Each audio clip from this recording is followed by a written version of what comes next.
Well, welcome to a wonderful, exciting, and informative, and maybe even entertaining discussion about the Canadian election that's underway right now.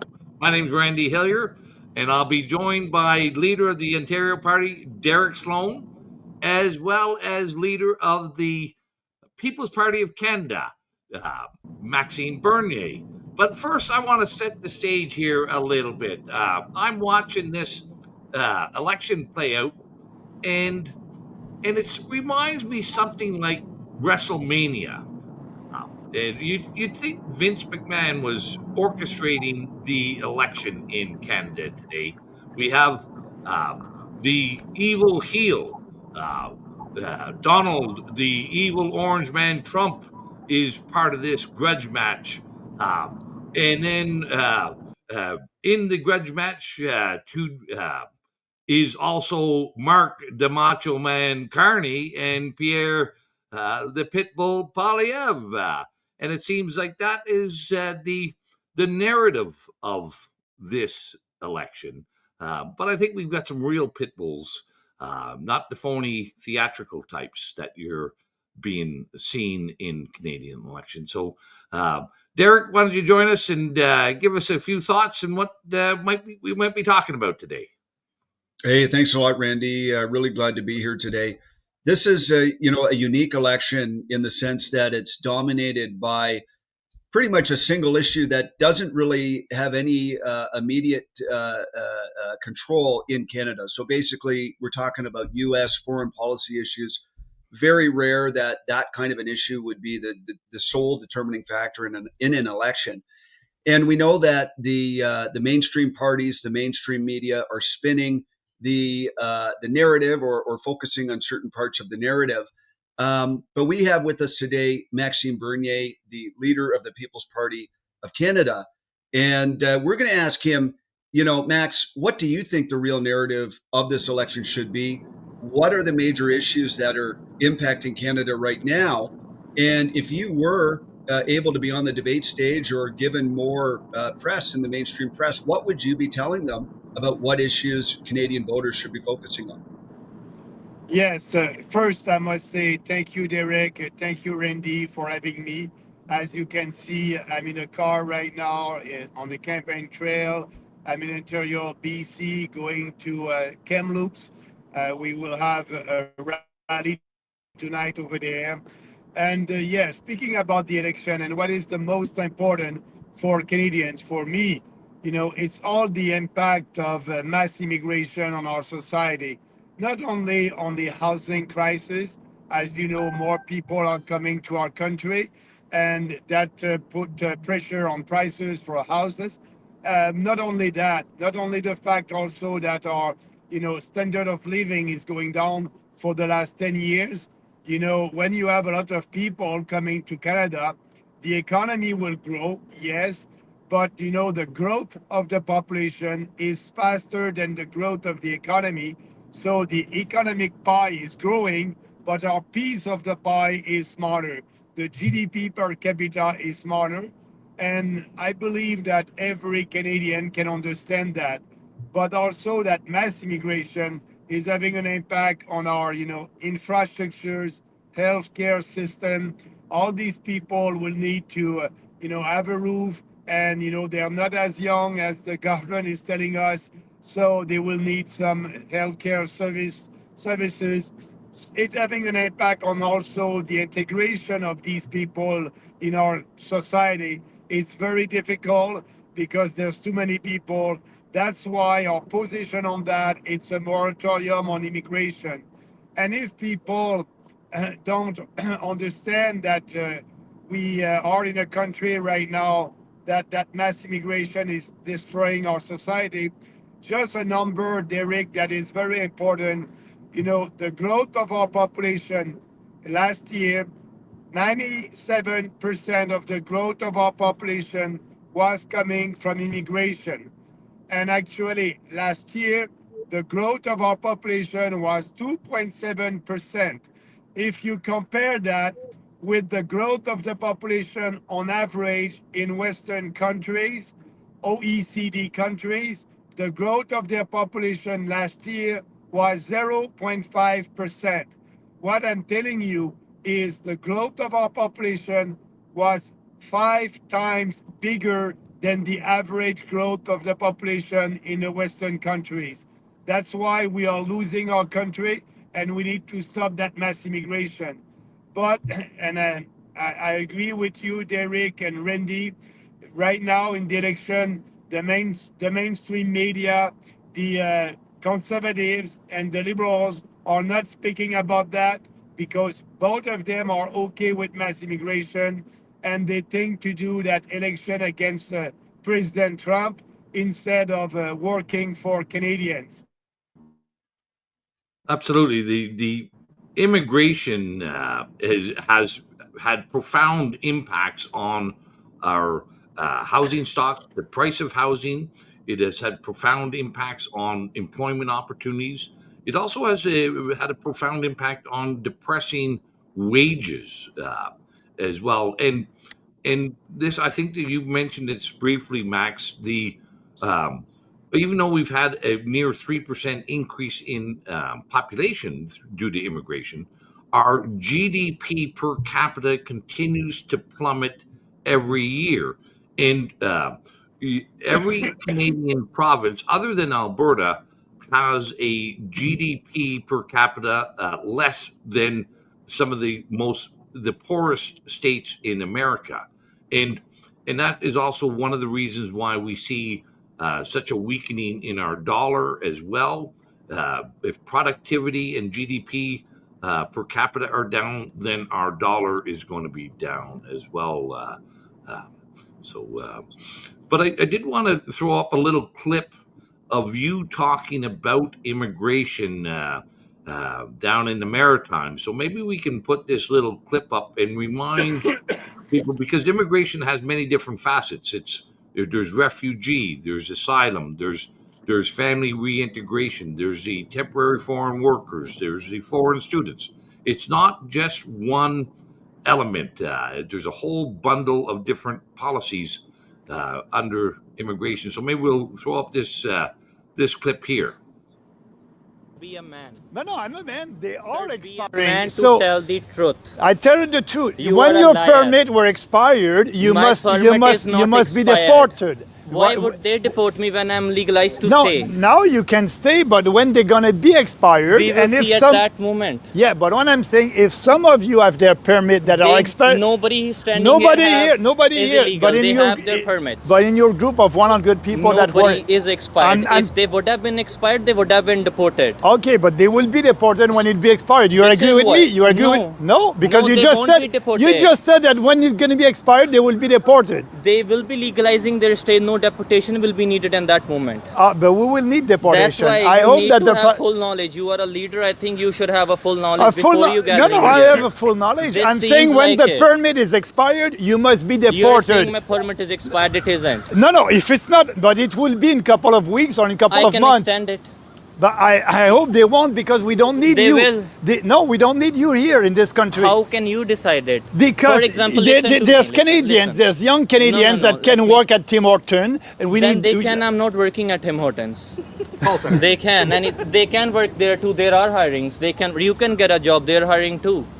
Anybody can work there. It's free to work. They are hiring. Anybody can get a job anywhere in the world. They yeah. should be at hard working as you people were. Everybody.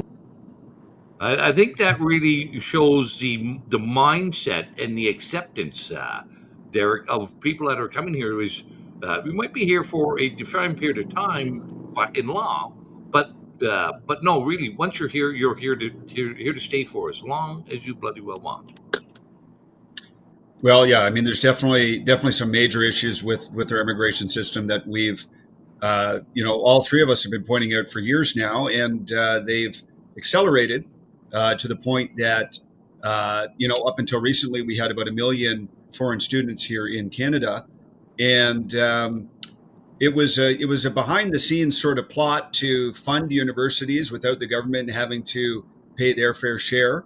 It was a cheap source of labor, and it was a way to sort of up our population and boost our economic stats without really improving the lives of Canadians. And as you know, Max, as you pointed out, it is a burden on the healthcare system. It's a burden on the housing system, and it really, I mean, it's hard for young Canadians to get jobs, especially young Canadians who are looking for summer jobs.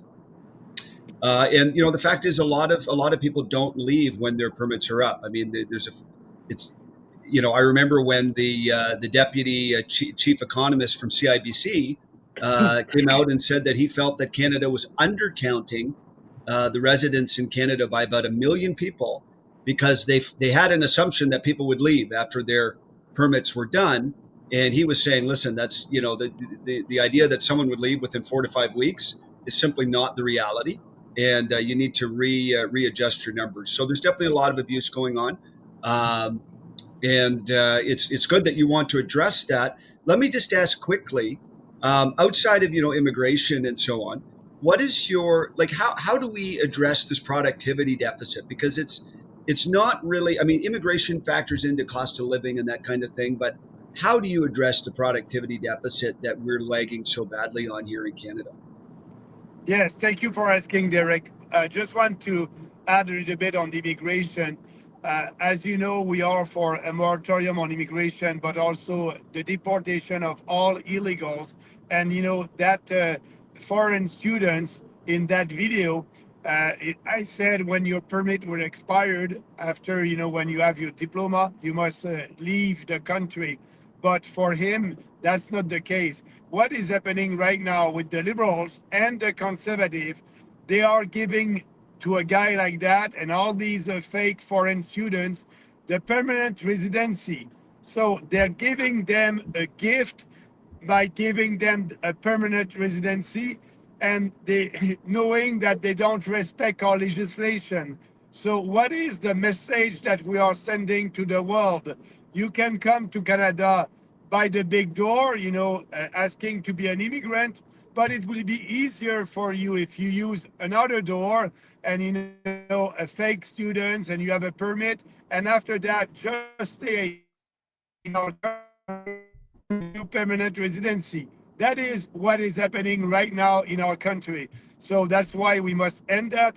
And in Canada, you're right when you said 1 million people this year, maybe a little bit more than that, their permit as international students or temporary foreign workers will expire, and at that time they will be illegals, and at that time we will have to deport them. But you know, the government doesn't know how many people are illegals right now, where they are, who they are. So we need to put all the resources there to find them and to deport them. So that's a huge problem. And now we are sending a strong message to other people telling them that you can be a permanent resident by, you know, not respecting our legislation and stay in Canada when your permit will expire. So speaking about the productivity, you're right. You know, it's a huge problem. When I was an industry minister in 2006, 2007, you know, we were speaking about that and try to improve the productivity in Canada. But the problem is, you know, our tax system. You know, if you add together the corporate income tax at the federal and provincial level, it's about 26%. In US, the corporate income tax is 24%, and Trump said that he will lower that. So we need to have a flat tax on business. We need to give for them to be able to be more profitable, to be able to have more money to invest in their productivity. That's the, and at the same time, if we cut the capital gains tax, they will be able to keep more of their profit for corporations, but also for individuals. We must do that reform, that taxation reform. But I must add to that, Derek, that at the same time, we need to cut our expenses and balance the budget the first year. Our deficit of today, this year, will be $50 billion. We can cut more than that, $60 billion. and being sure to balance the budget in 1 year. And after that, with all the surplus, we will give these tax cuts and reform our tax system to be more, to have an economy that would be more productive. There's no, there's no magic solution there. The private sector, if they keep more of their money, they will be able to invest. We need to be, as a country, to be able to attract investment here in Canada. And if we don't do that, the entrepreneurs, Canadian entrepreneurs, will invest in the U.S. And we will lose a lot of jobs. So that's our proposal, to be sure to have a more productive economy. But let me just add in there. There's two things that I want to add in there. That first off, on the productivity and the extravagant waste that is also impacting productivity, is many people won't know that over 50% of Canada's GDP is now money spent by our local municipal governments, our provincial governments, and our federal government. And if you contrast that with the American system, I believe it's about 20% of American GDP is through public sector spending, and we're over 50%. And of course, that means we have to have a 50% tax rate. Like, the government can't spend money other than the debt they produce. It's got to be funded from Canadian taxpayers. But I also wanted one last comment on the immigration side as well, because I think a lot of Canadians are unaware of this. You mentioned that it's not quite known. It's not certain how many people are here unlawfully. And the numbers that I know is that it's somewhere between 2 and 4 million Canadians are here with expired workers' visas, expired student visas, with immigration asylum seekers who haven't completed the asylum process, etc. So up to between 5 and 10% of everybody in this country is here illegally, and they're contributing to all these elements that we just talked about: the increase in house prices, the decrease in wages, and the lack of access to health care. And here, the major political parties are talking about Trump. Well, they're distracting Canadians from the real subjects at hand. But I did want to throw up another story that came out today, and it was a publication about who are the biggest benefactors of our political system, which people and which companies are making the most money out of government. And as we used to say in the old days, three guesses and the first two don't count. But the here's the tweet that I put out, that the company that has gained the most money from the Canadian government has been the one and only Brookfield Asset Management, the Mark Carney flagship. Has received, under both the federal Conservatives and the federal Liberals, are by and far the number one winners at the trough in Canadian politics. Over $16 billion. Derek, was that coming to a shock to you that Brookfield is the biggest winner in the sweepstakes? Well, I mean, listen, it's an interesting fact, and the money, a lot of that money comes from property management, which Brookfield Asset Management does. I think primarily it's one of the main things that it does. I just wanted to point something out, just for the sake of fairness, that this company was actually sold to an American company a few years ago. So Brookfield doesn't currently own Brookfield Global Services, but they did from 2013 to 2019. listen, it's a big company.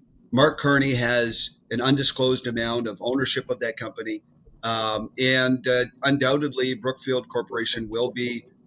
They've often done things for the government. Doesn't mean they shouldn't. Doesn't mean that some other companies should do it. But we have to know the connection between Carney. We need to know the connection between Carney and any fundraising that's being done for him from owners of the Brookfield Corporation. So it's just a lot of questions. Max, what's your take on that? I'm very upset about that. We have a deficit, like I said, last year, $62 billion, this year, $50 billion.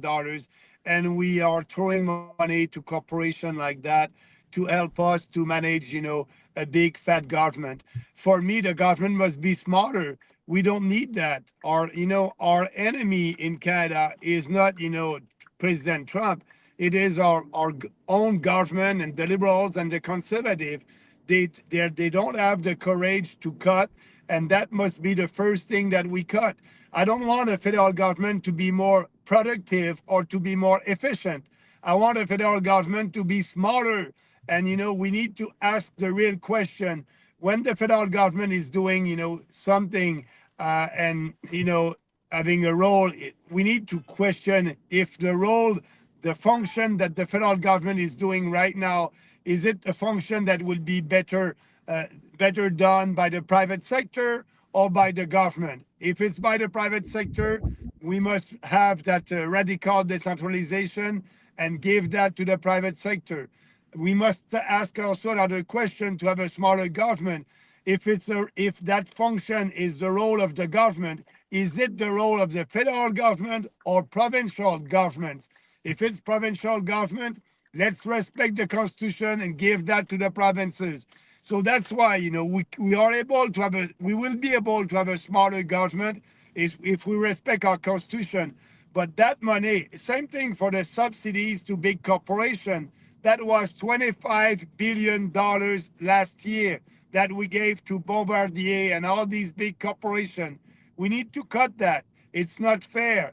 But I'm very surprised that now the federal government is giving all that money to that corporation. That for me, we don't need their services if we have a smaller government. Well, listen, I agree with that as well, but I find it really, really interesting, guys, that neither Pierre Poilievre nor Mark Carney are talking anything. And you would think Pierre would be talking about Brookfield being the number one sweepstakes winner.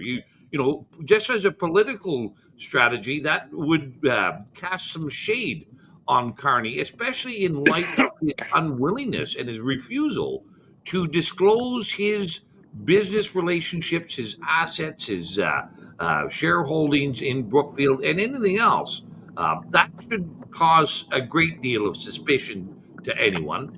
But Pierre and the Conservatives are staying in the closet on that one, and they're saying nothing at all. So, like that, let's connect up some dots here, and because I do believe that ties in with your statement. We do have crony capitalism within our system, where great chunks of billions of Canadian dollars are going to, well, the McCains and Jane Bombardier. Weston and Bombardier and so many others.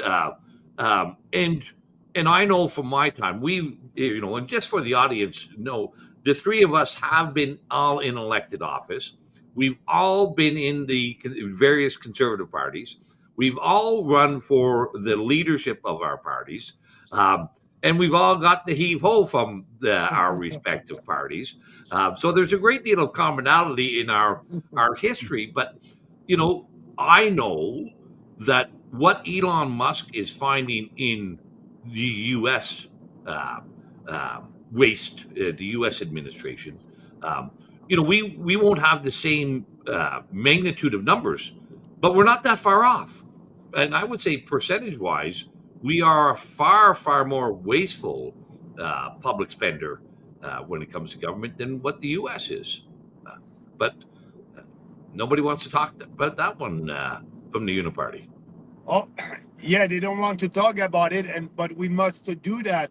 I said in 2020, 5 years ago, that we need a department of downsizing the government, a department that will be in charge to be sure that we will have a smarter government, will give more freedom to Canadians with lower taxes. So it's they're scared, they don't want to speak about cuts. Actually, yesterday, Pierre Poilievre told us about his economic plan, and there's nothing about balancing the budget there. So what he's telling us is, everything that he will do, he will add that to the deficit and to the debt. And we know that the deficit of today are the taxes of tomorrow or the inflation of tomorrow. So they don't have the courage to cut. And he said that he has an economic plan to bring, more productivity and more economic growth in our country. But you cannot do that if you don't cut the spending.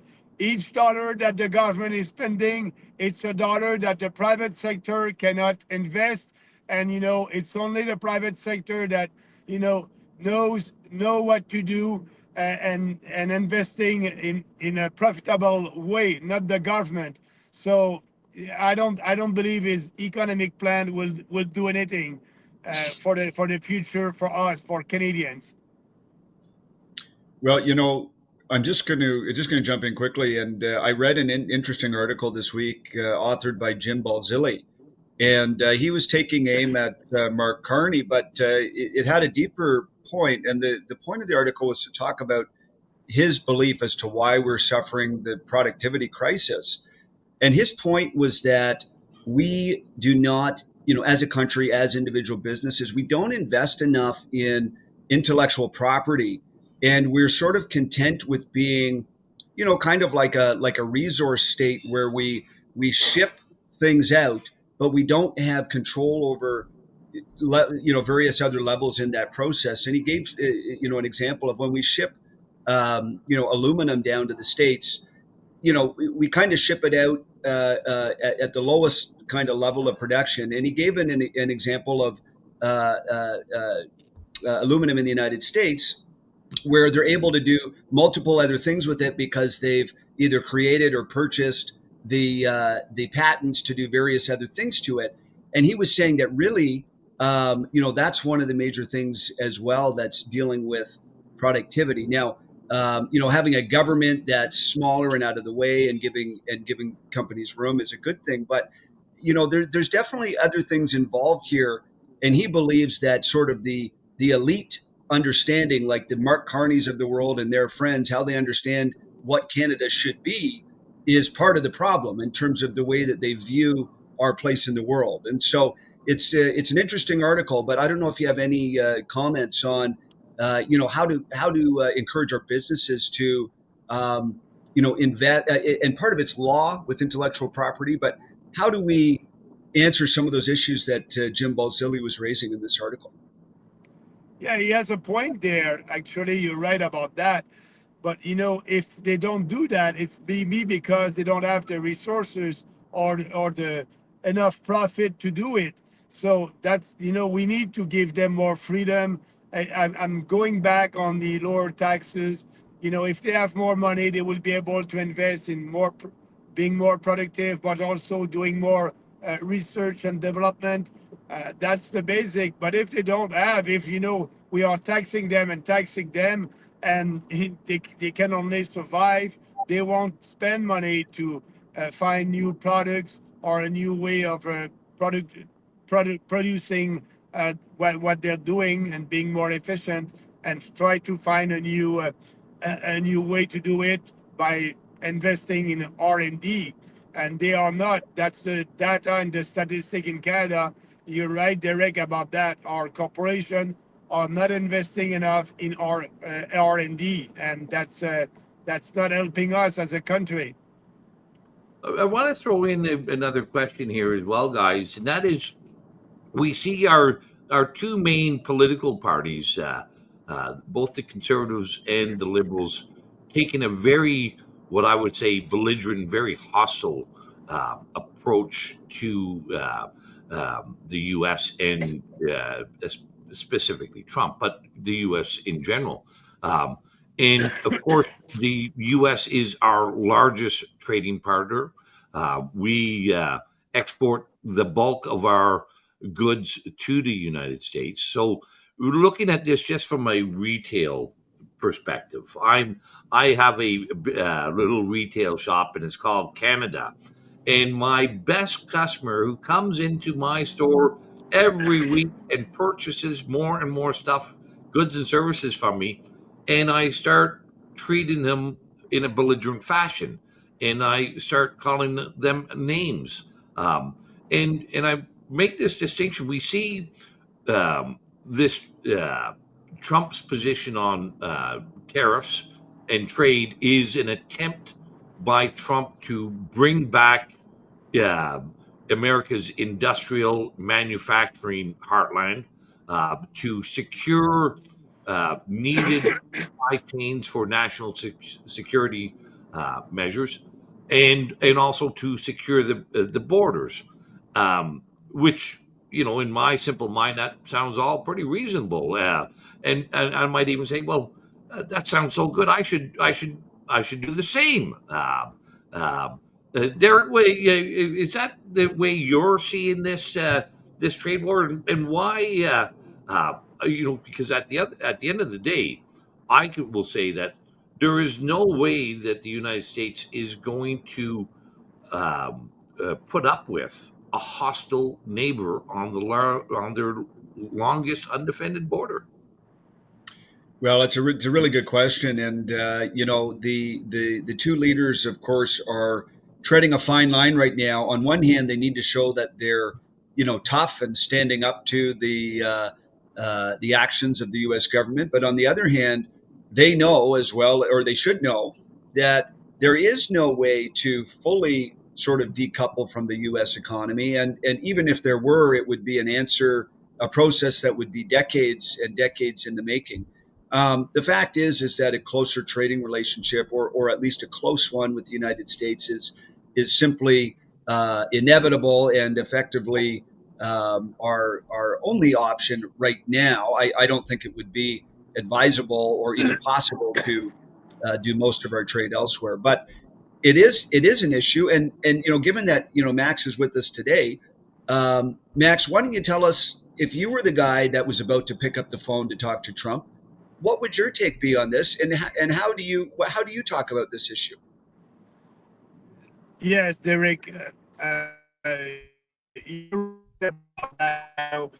The relationship that we have, the economic relationship with the U.S., it's a very deep one. About 70% of our export is going to the U.S. And Pierre Elliott Trudeau father, in the 1970s, 1980s, try to be sure that we will diversify and try to find other markets for the Canadian economy. But you can do that, it's okay. But naturally, the relationship is with the US. And like Randy said, we need to have good relationship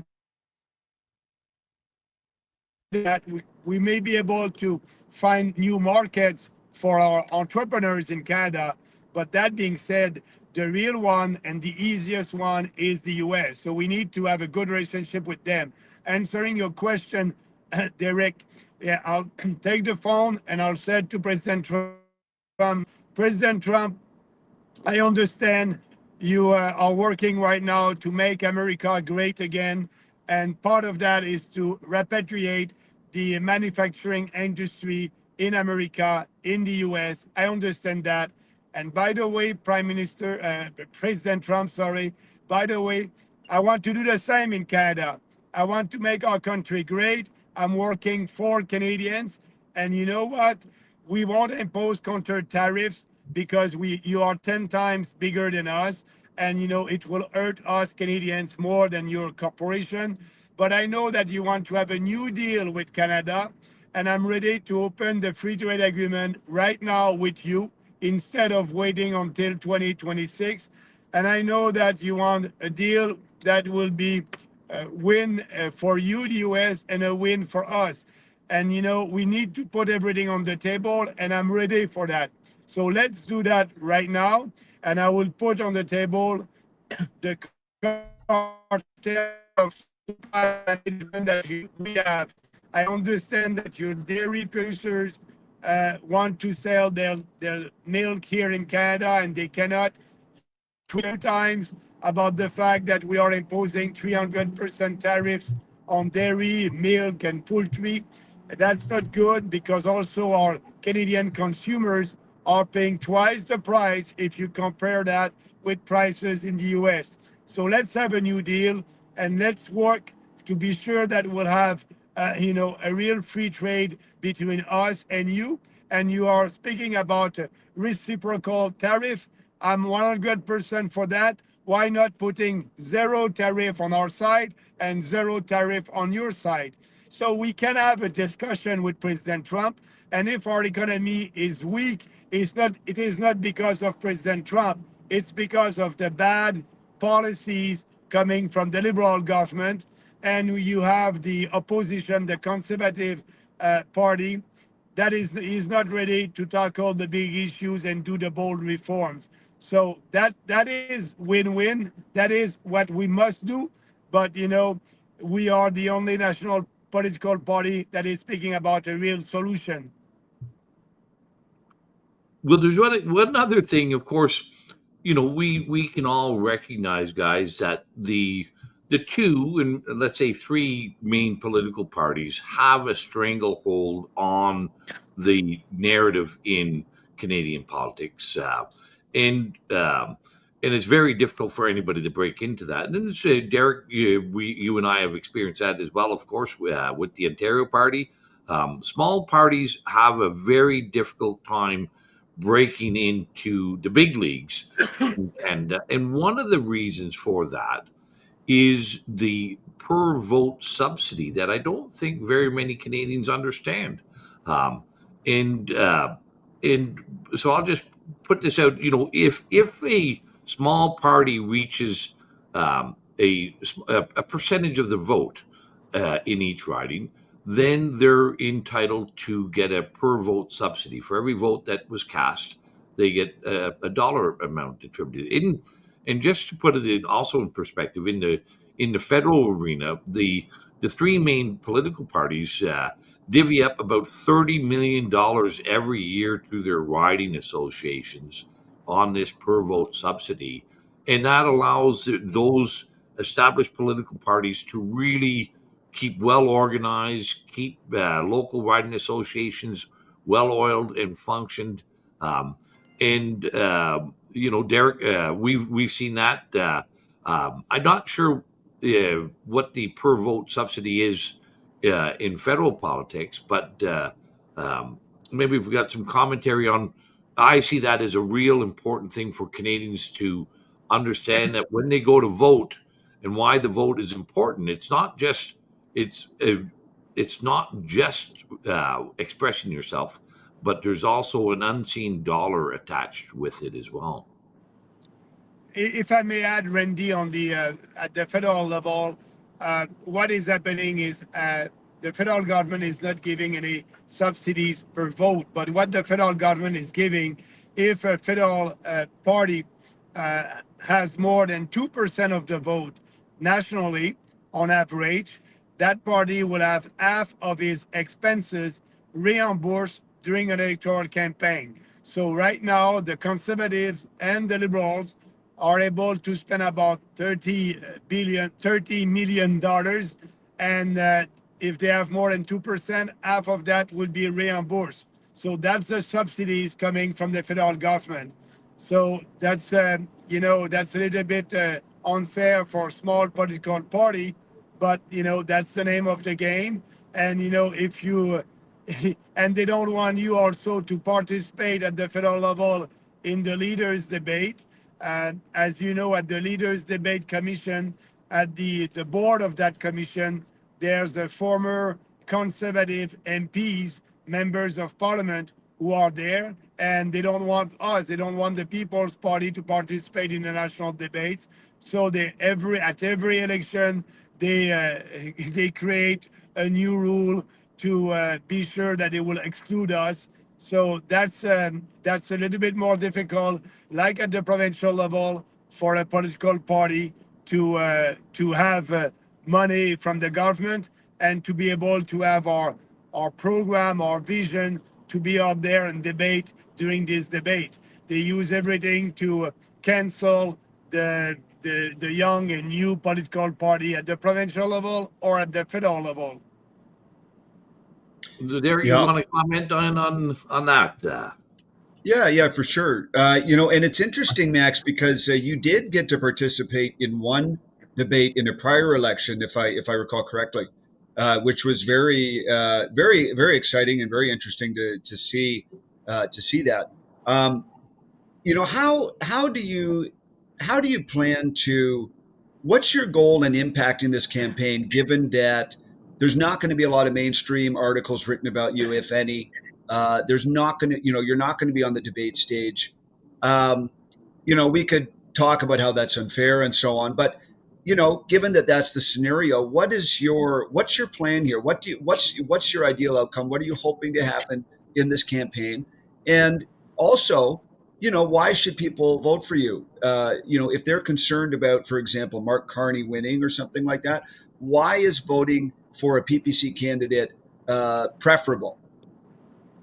Yeah, so our goal and our strategy to be more visible, because as you just said, we are canceled by the mainstream media, and they don't have any reason to do that, because every day at 1 o'clock Eastern time we are doing a press conference, and they have access to that. We have the latest technology to do it, and we are able to answer questions from independent or alternative journalists and the mainstream journalists. Oh, sorry, I'm speaking about canceling. But what I was saying is that we are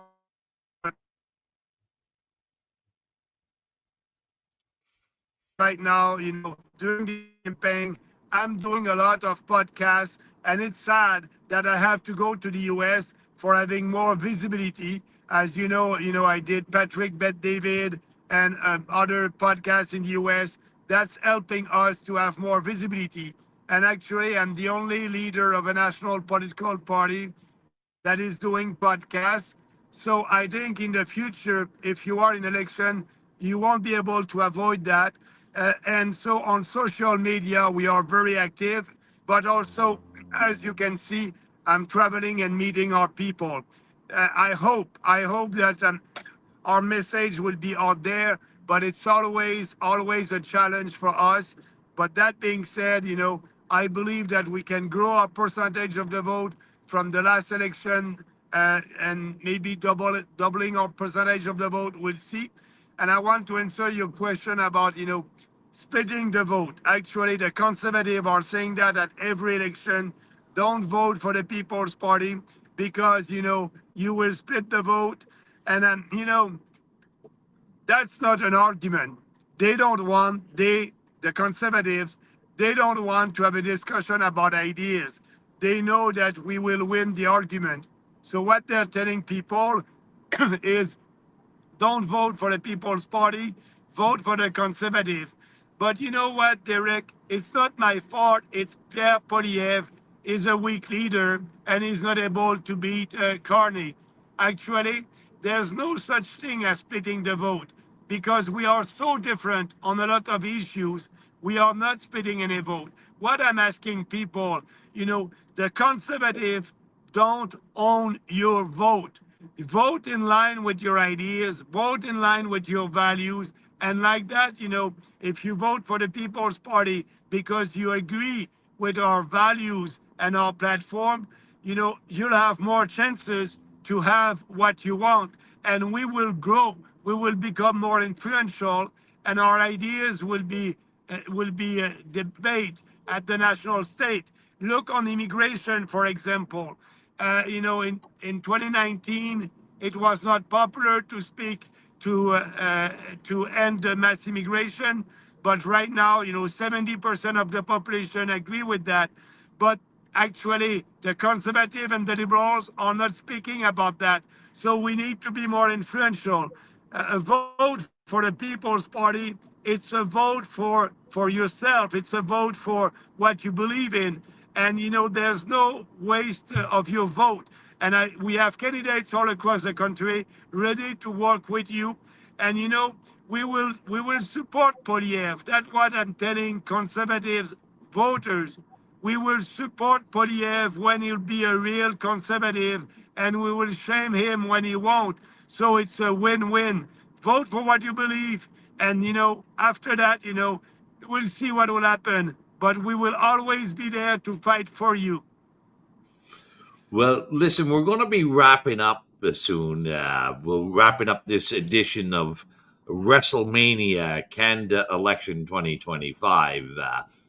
But I wanted just to put a little picture up to remind people that the three of us started a little group a few years back. Although we were not aligned or affiliated in by political parties. We were aligned philosophically, and we were aligned ideologically. And there's a picture when back in January of 2021, when we started the End the Lockdown Caucus, and we were fortunate to have two municipal councillors at the time, Steve Van Leeuwen and Daryl Herlick, also join us to start the End of Lockdown Caucus. But we were all aligned. We understood the importance of freedom. We understood the importance of faith and family, of justice and democracy. And it's we've been together on a little bit of a battle for a long time. But I think the battle is going to continue. Any last comments before we wrap things up? Derek Sloan, leader of the Ontario Party, and Max Bernier, leader of the PPC. Yeah, thank you for that, Randy. I really appreciate that picture. That was a good memory there, and we had a lot of success campaigning on end the lockdown issues.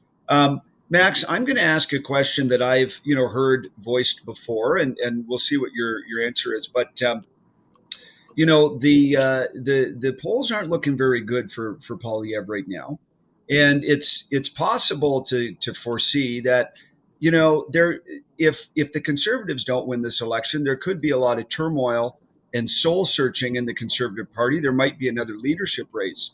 Is there any hypothetical scenario in the future that could see the PPC join with the Conservatives in some way, or not? What is your take on the future, if you have one, and how does that look in for people who are interested in possibly uniting the right, if that's possible? Yeah, thank you for asking, Derek. For us, no, when I left the Conservative Party of Canada.